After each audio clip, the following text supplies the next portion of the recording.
Olá amigos, este é o terceiro e último vídeo que trata da correção do exame de bioestatística aplicado aos estudantes de licenciatura em medicina.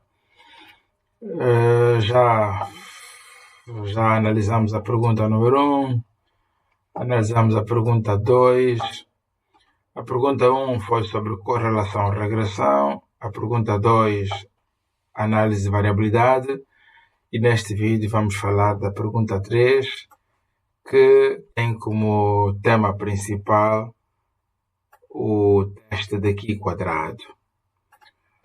Ora, a pergunta em questão trata de casos de anemia falciforme registrados numa comunidade.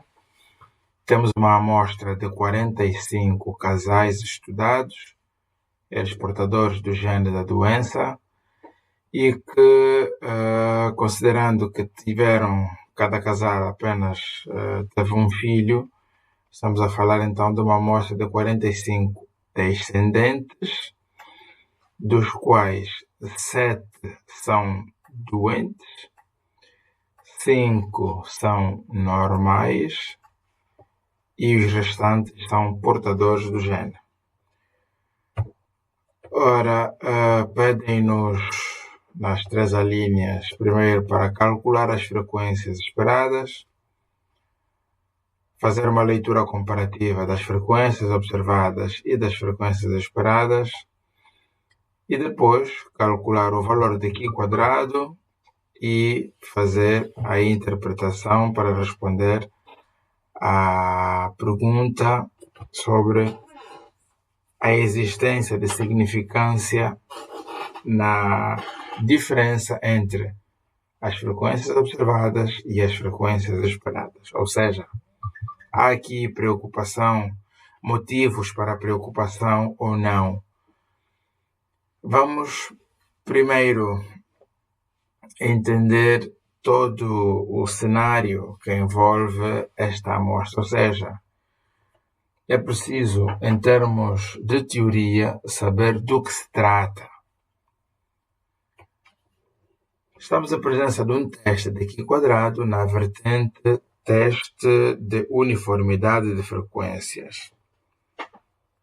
Este teste consiste na verificação das frequências observadas em termos da sua uniformidade ou do seu ajustamento com as frequências esperadas em função de um determinado modelo teórico. Significa que numa determinada comunidade onde se registram casos de anemia falciforme, o objetivo é verificar se as frequências que se observam estão em conformidade com as frequências esperadas segundo o modelo teórico. E, no caso, o modelo teórico é o da distribuição aleatória de genes segundo Gregório Mendel. Então, tratando-se de um teste de hipóteses, temos que formular as hipóteses em questão. E é aqui onde vários estudantes cometeram um erro nesta pergunta. Não tiveram o cuidado de formular corretamente a hipótese nula e a hipótese alternativa, e por isso, na hora de interpretar o valor do teste e tomar a decisão sobre a rejeição ou não da hipótese nula, cometeram falhas, principalmente na interpretação dos resultados e na elaboração da conclusão. Então, qual é a hipótese nula de interesse? Num teste de Q quadrado para ajustamento, a avaliação do ajustamento de frequências observadas e frequências esperadas, a hipótese nula é a seguinte: que as frequências observadas não diferem significativamente das frequências esperadas. Isto quer dizer que os dados observados ajustam-se ao modelo teórico, que não há problema nenhum. Que aquilo que se observa na realidade corresponde ao que seria de esperar segundo o modelo teórico. Essa é a hipótese nula. Portanto, deixa-me cimentar essa questão das hipóteses com o texto correspondente. Portanto, a hipótese nula tem este conteúdo: as frequências observadas não diferem das frequências esperadas. Ora, se as frequências observadas não diferem das frequências esperadas, significa que aquilo que nós estamos a ver no terreno, na realidade, portanto, os dados observados, ajustam-se ao modelo probabilístico, ao modelo teórico. No caso, teoria da distribuição normal, teoria da distribuição de genes de Mendel. A hipótese alternativa vai contrariar a hipótese nula. As frequências observadas diferem significativamente das frequências esperadas. Isso quer dizer que o modelo não se ajusta. Portanto, os dados observados não se ajustam ao modelo probabilístico. A lei de Mendel não está a ser seguida. E os dados, quer dizer, que estão desajustados de tal maneira que isso contribui ou constitui motivo para motivos de verificação. Ou seja, as frequências observadas não correspondem às frequências esperadas. O modelo está a ser posto em causa. É a hipótese alternativa. Quem vai decidir a aceitação, a rejeição ou não rejeição da hipótese nula é o valor calculado de Q quadrado, que é comparado com o valor da tabela.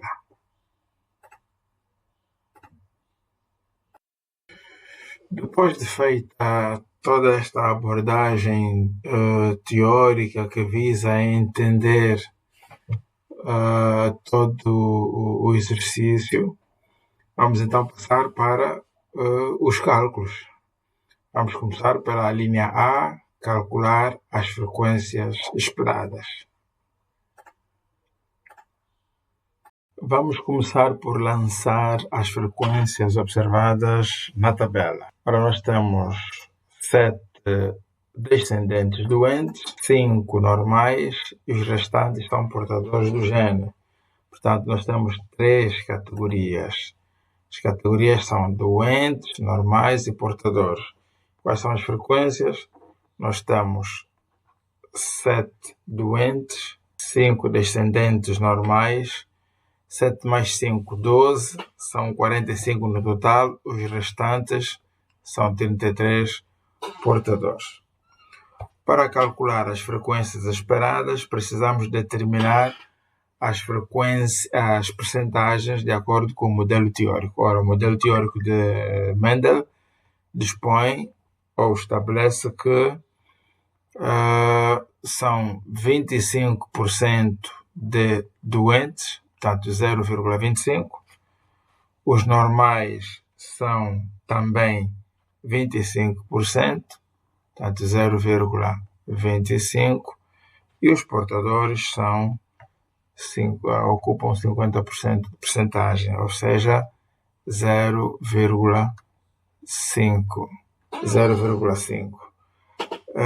Quem tem ainda alguma dificuldade com isto, nós podemos recordar aqui num pequeno esquema. Portanto, nós temos os progenitores e a distribuição vai ser esta. A com A vai ser A maiúsculo.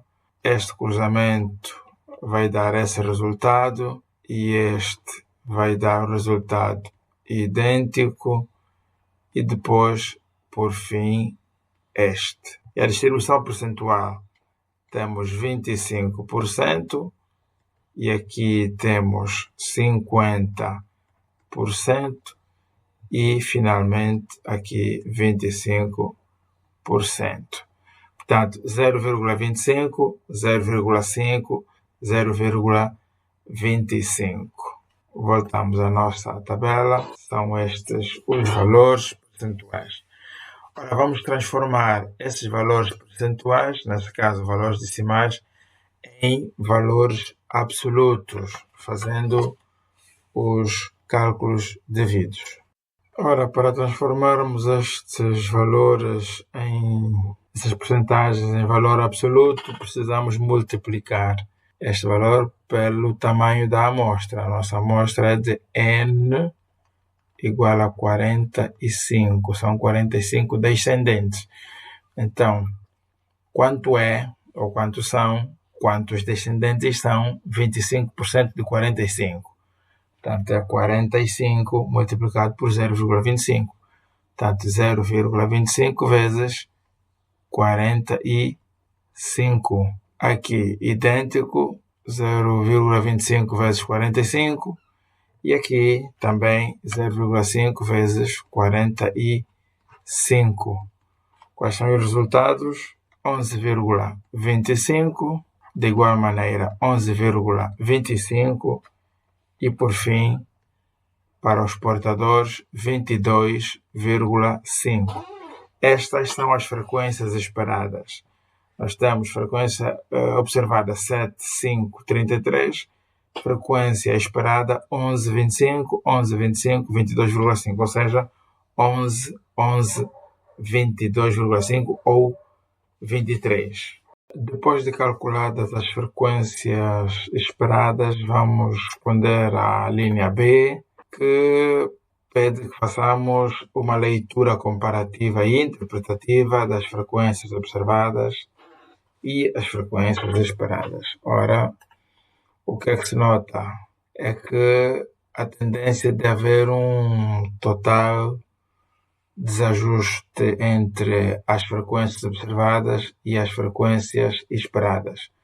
Ou seja, no caso dos descendentes doentes e normais, as frequências observadas são inferiores às esperadas. Em termos da distribuição aleatória de genes de Mendel, esperava-se que a frequência de filhos doentes e filhos normais fosse maior do que a que se observou na realidade. No caso dos descendentes portadores é o contrário, observou-se muito mais do que o esperado.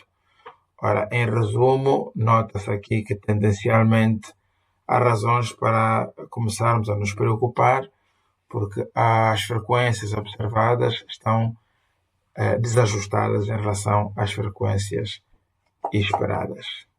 Ok, e para terminar esta aulinha, vamos à linha C, a última, calcular o valor de Q quadrado e tomar as decisões e fazer as considerações finais, ou seja, verificar se a disparidade entre as frequências observadas e as frequências esperadas é de facto estatisticamente significante a ponto de significar preocupação para a comunidade. Vamos fazer o cálculo de Q quadrado e tirar as conclusões pertinentes. Ok, vamos calcular o valor de Q quadrado para então verificarmos se há razões para preocupação aqui na comunidade. Ou seja, a tendência que nós identificamos na linha B, que consiste numa disparidade entre frequências observadas e frequências esperadas, será que esta tendência é estatisticamente significante? Pode-se provar? Então vamos calcular o valor de Q quadrado para efetuar o teste de Q quadrado e tomar então a decisão sobre a rejeição ou não rejeição da hipótese nula. Ora, a fórmula para o cálculo do Q quadrado é esta. Nós vamos precisar lançar aqui frequência observada menos frequência esperada, depois frequência observada menos frequência esperada elevado ao quadrado, e depois este valor, por fim, é dividido pela frequência esperada e somar tudo isto para dar o valor de Q quadrado. Comecemos. Aqui, frequência observada 7, frequência esperada 11,25. O resultado, menos 4,25. Menos 4,25. Aqui, nesta célula dos descendentes normais, 5 menos 11,25, resultado menos 6,25. E, finalmente, para os portadores, 33 menos 22,5 igual a 10,5. Ora, o próximo passo é elevar esses resultados ao quadrado. Portanto, frequência observada menos frequência esperada ao quadrado. Eu já tenho aqui os resultados. Cada um de vocês deve fazer esses cálculos tranquilamente, devagarinho, passo a passo, para treinar. Isto vai dar 18,0625. Na medida do possível, devem trabalhar com muitas casas decimais sem arredondar. E aqui vai dar 39,0625. E, finalmente, vamos ter aqui um valor ou um resultado de 110,25. Continuando.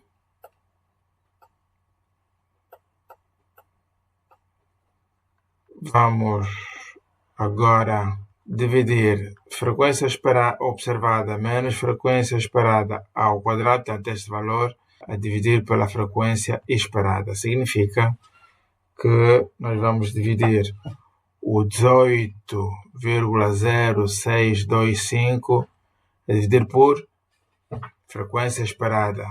Frequência esperada 11,25. 11,25. Vamos dividir aqui o 39,0625 por 11,25.